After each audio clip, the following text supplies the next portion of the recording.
Tonight is Shabbat at Congregation B'nai Israel. Singing and chanting, a cornerstone of the service. It just would not feel the same if we were simply reading the entire service. Mona Alfie is the rabbi of the congregation.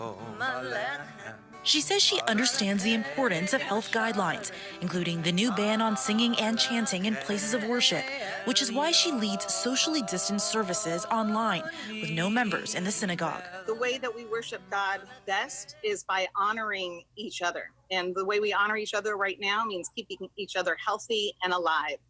What's the point of praying if it's going to lead to somebody's hospitalization or, God forbid, their death? UC Davis professor Bill Ristenpart agrees with a singing ban.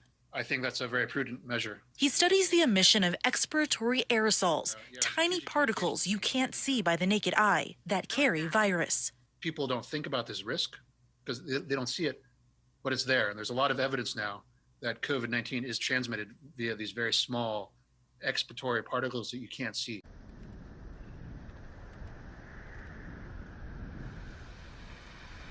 Here's what I really want to show you.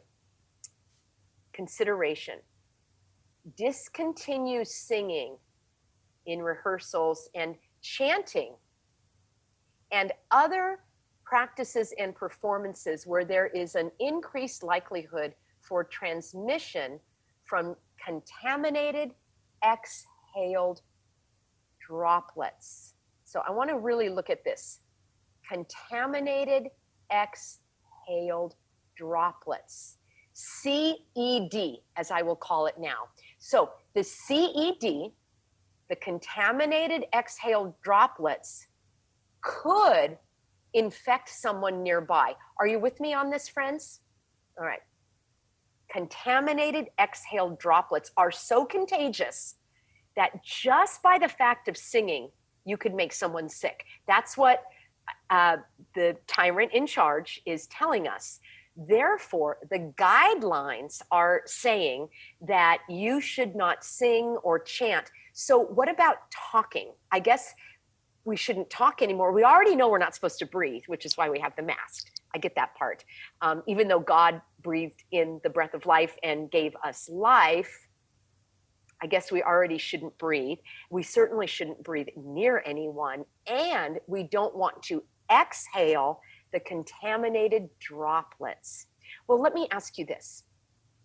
If these exhaled contaminated droplets are so strong that they could infect someone nearby, why is it, now I want you to listen carefully and help me understand, and maybe you've already thought of this.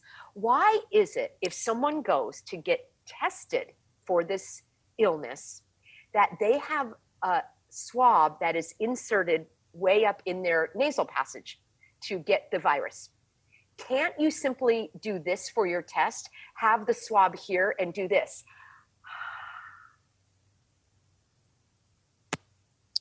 Why not? Or maybe I need to sing instead. So they could have the cotton swab and they could hold it for me here and I could say la la la la la la. And all of my contaminated droplets will be right on the cotton. Better yet, how about they hold the cotton swab 5 feet apart, 5 feet away from me. If they hold that test 5 feet away from me and I just breathe, shouldn't all of my contaminated droplets be received by this cotton swab? And then that can be submitted for the laboratory test? Am I off base here, friends? If simply breathing and releasing the contaminated aerosol drops will get someone infected, how is it that they cannot do a test by me just breathing on that swab? That's my question for you. Let's just stay ahead of the wind.